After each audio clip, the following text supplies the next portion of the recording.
Question है work done by force of static friction, static friction की वजह से वर्क कैसा हो सकता है। इसका आंसर है तीनों, पॉजिटिव भी हो सकता है, नेगेटिव भी और जीरो भी, पॉजिटिव भी नेगेटिव भी जीरो भी, तीनों ही हो सकता है। कैसे, देखो मान लो कि यहाँ पर ये ग्राउंड है, ये ग्राउंड है, ये ग्राउंड है रफनेस है म्यू की, ठीक है ना, ये ब्लॉक है, यहाँ पे फ्रिक्शन फोर्स मान लो मैक्सिमम लग सकता है 40 न्यूटन, एफ एस मैक्स मान लो 40 है, एफ एस मैक्स कितना मान लो 40 न्यूटन, आपने फोर्स इस पे लगाया ही नहीं तो स्टैटिक फ्रिक्शन कितना लगेगा, जीरो। स्टैटिक फ्रिक्शन होता है जीरो, मतलब लग ही नहीं रहा, मतलब ऐसा हो गया, ऐसा थोड़ा ना कि हमेशा ही लगता है स्टैटिक, जीरो हो ही नहीं सकता कभी। फोर्स अप्लाइड फोर्स ना लगाओ ब्लॉक पे फोर्स मत लगाओ, लगेगा ही नहीं फ्रिक्शन, तो फ्रिक्शन जीरो हो गया स्टैटिक फ्रिक्शन। तो पॉजिटिव में देखो आपने वर्क की बात कर रहा है ना, ये नेगेटिव भी हो सकता है, देखो आपने लगाया फोर्स इधर लगाया आपने, ठीक है ना, या आपने जो फोर्स है वो 10 न्यूटन लगाया, फ्रिक्शन भी कितना लगा 10 न्यूटन, फोर्स लगाया 10, फ्रिक्शन कितना लगा 10, लेकिन डिस्प्लेसमेंट हो ही नहीं रही, स्टैटिक फ्रिक्शन है 10 क्या है यहाँ पे स्टैटिक, यहाँ पे स्टैटिक फ्रिक्शन है 10 और ये चल नहीं रहा ब्लॉक, यहाँ स्टैटिक फ्रिक्शन तो लग रहा है लेकिन ब्लॉक चल नहीं रहा, यानी वर्क क्या हो जाएगा स्टैटिक फ्रिक्शन की वजह से जीरो। स्टैटिक फ्रिक्शन भी जीरो हो सकता है और उसके द्वारा वर्क भी जीरो हो सकता है, यहाँ पे स्टैटिक फ्रिक्शन लग तो रहा है और उसके द्वारा वर्क क्या है जीरो, क्योंकि डिस्प्लेसमेंट हो ही नहीं रही। अच्छा एक बात बताऊँ, आपने लगा दिया 60, फ्रिक्शन कितना लगेगा 40, आपने कितना लगाया 60, फ्रिक्शन कितना लगेगा 40, ठीक है ना। इस केस में नेट फोर्स क्या आएगा 20, नेट फोर्स 20 आएगा और ये ब्लॉक चलेगा इसमें, यहाँ पर ब्लॉक मोशन में आ जाएगा, यहाँ पे वर्क डन बाय लेकिन वो तो काइनेटिक हो जाएगा फिर, यहाँ पे जो 40 चल पड़ा अगर ब्लॉक तो क्या हो जाएगा, ये काइनेटिक हो गया फिर, तो ये यहाँ पर ये चीज़ कामयाब, ये वाला एग्जाम्पल कामयाब नहीं है। मैं और एग्जाम्पल दे रहा हूँ आपको, माइक लेके बोलना है।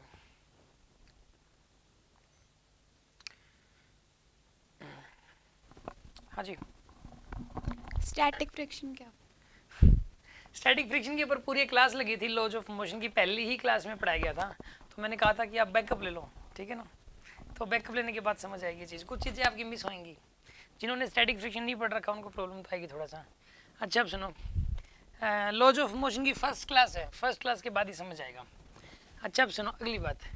मान लिया जाए कि यहाँ पर आपको मैं एक बात बताता हूँ, एक नई बात, जैसे मान लो ग्राउंड है, यहाँ स्मूथ सरफेस है, ये स्मूथ, यहाँ एक ब्लॉक है, ये स्मूथ, और ये ब्लॉक के ऊपर ब्लॉक रख दिया, यहाँ रफनेस है, यहाँ क्या है रफनेस है। अब पता है यहाँ पर फोर्स लगा दिया आपने, ठीक है ना, और ये दोनों साथ साथ चल रहे हैं, फोर्स लगा दिया और क्या चल रहे दोनों साथ साथ, इनकी आपस में तो रबिंग नहीं हो रही, आपस में जो है ना ये स्लीपिंग नहीं कर रहे ऐसे, तो काइनेटिक फ्रिक्शन नहीं लग रहा, स्टैटिक ही लग रहा है, ये दोनों साथ साथ चल रहे हैं और साथ साथ चल रहे हैं, तो यहाँ पर पहुँच गए दोनों ऐसे ऐसे पहुँच गए। अब सुनो, साथ साथ पहुँच गए दोनों, ठीक है, सेम एक्सेलरेशन आया, नीचे स्मूथ है यहाँ रफनेस है, इकट्ठे पहुँच गए, इनके बीच में स्टैटिक लग रहा है। ये पता है ये वाला क्यों चल रहा है नीचे वाला, क्योंकि इसके ऊपर इधर फ्रिक्शन लगेगा तभी नीचे वाला चल रहा है इधर, और इसके ऊपर इधर लगेगा फ्रिक्शन, और ये दोनों चलेंगे ब्लॉक ऐसे, और ये स्टैटिक है, क्या है ये स्टैटिक। मैं आपको एक एग्जांपल लेके बताता हूँ,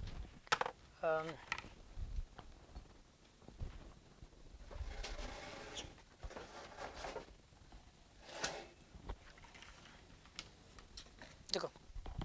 ब्लॉक है, ब्लॉक के ऊपर ब्लॉक है, नीचे वाला सरफेस स्मूथ है, नीचे वाला सरफेस क्या है स्मूथ, इन दोनों ब्लॉक्स के बीच में क्या है रफनेस, मैंने ऊपर वाले पे लगाया फोर्स, साथ साथ चलेगी नहीं चले, साथ साथ चले, सेम एक्सेलरेशन आया, क्या इनकी आपस में रबिंग हो रही है, कैसे नहीं हो रही ना, यानी काइनेटिक नहीं लग रहा, स्टैटिक ही लग रहा है, दोनों एक दूसरे की रिस्पेक्ट में रेस्ट में है, इनकी आपस में रिलेटिव मोशन नहीं हो रही, स्टैटिक लग रहा है। और पता है ये नीचे वाला क्यों चल रहा है, मैंने नीचे वाले पे तो फोर्स लगाया ही नहीं, फिर भी नीचे वाला चल रहा है, क्यों, क्योंकि ऊपर वाला ब्लॉक नीचे वाले ब्लॉक पे फ्रिक्शन लगा रहा है इस तरफ, और नीचे वाला ऊपर वाले पे फ्रिक्शन लगा रहा है इस तरफ, एक्शन रिएक्शन पेयर बनते हैं, तो और ये स्टैटिक वाला लग रहा है। अब एक बात बताइए,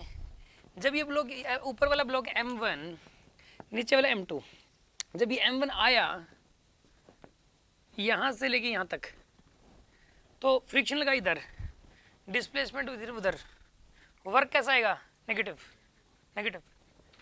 इसके ऊपर बताइए, फ्रिक्शन लगा इधर, डिस्प्लेसमेंट भी इधर, वर्क कैसा आएगा? पॉजिटिव। तो ऊपर वाले ब्लॉक पे स्टैटिक फ्रिक्शन ने नेगेटिव वर्क कर दिया और नीचे वाले ब्लॉक पे स्टैटिक फ्रिक्शन ने पॉजिटिव वर्क कर दिया। तो इस प्रकार स्टैटिक फ्रिक्शन नेगेटिव वर्क भी कर सकता है, पॉजिटिव भी, और जीरो वर्क भी कर सकता है। जिनको ये थोड़ा कम समझ आया वो रिजल्ट याद कर लो ये वाला। Work done by static friction force में बी पॉजिटिव, में बी नेगेटिव और में बी जीरो। ठीक है।